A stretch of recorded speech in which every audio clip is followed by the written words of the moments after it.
Many of the games in this edition of Squid Game might seem based primarily on luck, but that's not entirely true. There are strategies that can almost guarantee a win, even in challenges that appear completely random. For instance, there are two very interesting approaches that could make all the difference in the door game. In just a moment, I'll guide you through the best tactics to win every game in Squid Game 2. Hi guys, and welcome to Pizza Plot. Without a doubt, one of the elements that made this series world famous is its deadly games. Some are very simple, while others are more complex. But what if the participants adopted smarter strategies? Today we're analyzing all the main games featured in Squid Game 2, breaking down the best strategy to win each one. Thank you so much for the amazing support you've shown for the Squid Game videos. Be sure to leave a like to let me know you want to see even more. And without wasting any more time, let's dive right in. In this season we see some games even before the official competition begins. Let's analyze the first one, the choice between a scratch-off lottery ticket and a piece of bread. More than a game, it feels like a provocation from the man in the subway targeting people in extreme poverty. At first glance, the most logical and secure choice seems to be the bread, a food item that provides immediate survival. The scratch-off ticket, on the other hand, would in most cases leave you with nothing in your pocket and no food. But is bread really the best choice? In my opinion, no. There's a smarter solution. Choose the scratch-off ticket, but don't scratch it. In the series, we see that the ticket costs 2,001, while a piece of bread like the one shown costs only 501 in South Korea. After taking the scratch-off ticket, you could go to a tobacco shop, where many avid lottery players buy tickets daily and offer to sell it for 1,501 or 75% of its value. This way, they get a deal and you'll have enough money to buy at least 3 pieces of bread with absolute certainty. This strategy shows how even an apparently risky choice can be turned into a tangible advantage by leveraging resources that might initially seem useless.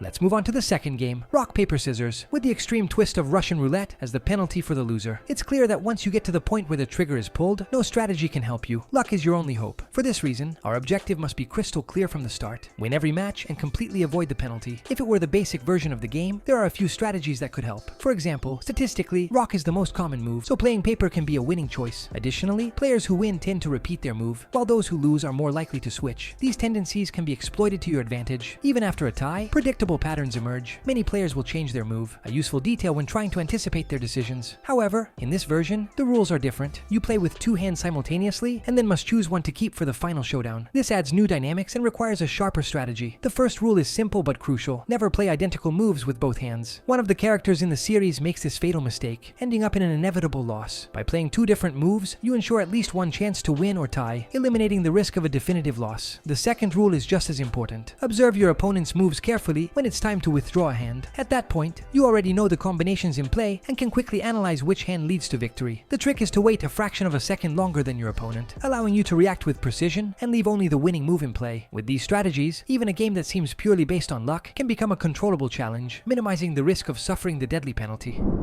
Now let's talk about one of the most iconic games in the series, red light, green light. The strategy used by Gi-hun in the show is already highly effective. Splitting the players into rows so that those in front shield those behind them proves to be a smart move. However, this strategy can be improved even further. Organizing players into rows is a great idea, but there's an obvious risk. In such a high-stakes setting, you can never fully trust the other participants. Someone could stumble or push others, jeopardizing the entire row, just like we see in the series. To mitigate this risk, the best position would actually be at the very back of the row. While it's true you'd be farther from the finish line, you'd completely eliminate the risk of being pushed from behind. Another important detail is the number of people in each row. In the series, we see Gi-hun create around 10 rows, each with over 10 players. This means that those at the back are very far away, slowing down overall progress. A better approach would be to create a greater number of rows, each with smaller groups, 5 or 6 players at most. This way, each row could move forward faster, and even if you chose the last position, you'd still be close enough to the front to quickly secure your safety. Lastly, there's a crucial detail to exploit to your advantage. As noted in the previous video, there isn't a strict starting line in the game, and Gi-hun himself begins the course a few meters ahead of the other players. The smartest move then would be to position yourself as close to the finish line as possible right from the start, reducing the time and distance needed to complete the course.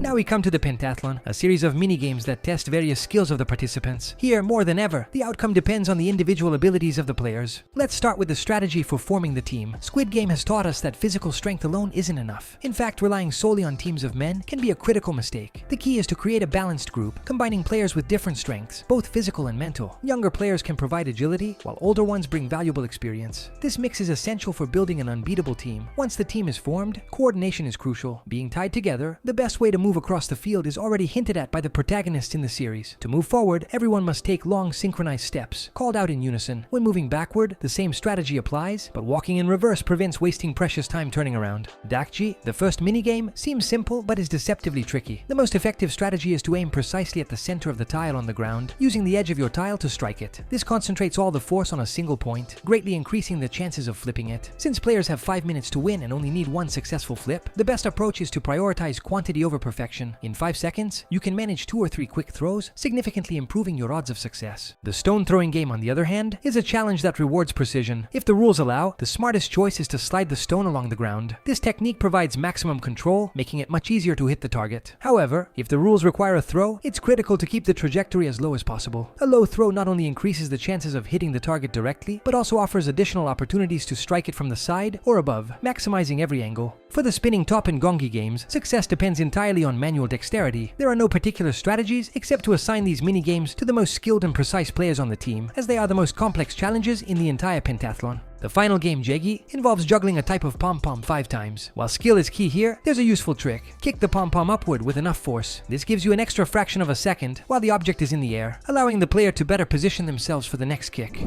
Now we've arrived at the final game featured in Squid Game 2, the Carousel and Doors challenge. This game on the surface appears to rely heavily on luck and the ability to persuade other players in a short amount of time. However, there are strategies that can significantly increase the chances of winning. 2 in particular stand out for their effectiveness, but were completely overlooked by the series protagonists. The first strategy involves positioning. In the series, players often position themselves near the edges of the platform, convinced that being closer to the doors gives them an advantage. However, this choice is counterproductive. Unless the exact number of players required for the group is formed beforehand, being close to the doors serves no purpose. Additionally, that position drastically reduces peripheral vision. The optimal strategy instead is to position yourself at the center of the platform near the carousel. From there, you get a full view of the field without needing to turn around or move frantically to locate other players. Saving time in this way can make all the difference. The second strategy is even simpler, yet no one in the series seems to think of it. After the previous game, the participants are already organized into teams. However, it quickly becomes clear to everyone that they won't be able to rely solely on those teams. They'll need to split up and find new allies. So why not do that immediately? The smartest choice would be to form larger groups right away, with at least 15 people. This would allow them to create a strategy that works for a broader range of combinations, instead of being limited to the few options manageable with smaller teams. Lastly, there's one more detail. In the series, players only start organizing themselves once the timer begins, wasting precious seconds in confusion and chaos. But why not use the time before that? During the moments when the music plays and everyone passively waits for the round to begin, players could already start recruiting new group members. Even without knowing the exact number required for the next round, this approach would give them a significant head start over the others.